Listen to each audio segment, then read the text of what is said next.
Today we are giving you some quick tips about filming in the sun. Sunshine has a lot of different challenges. Making things overexposed are one of them, but can also be very uncomfortable for people you film.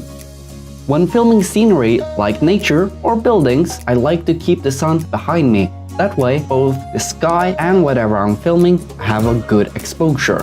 However, if you're filming people, this will create a challenge. When you get the sun straight in the face, it will be very uncomfortable and it will make you squint.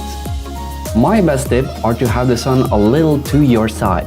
This way you'll get a really nice image and it's possible to perform. You can of course have the sun directly to the side, but this will create one sunny side and one shadow side.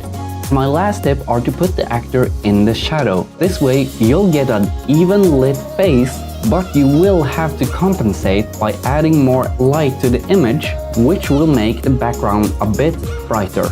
Now that's my tips. I hope you learned something, and remember, whatever you're filming, to have fun.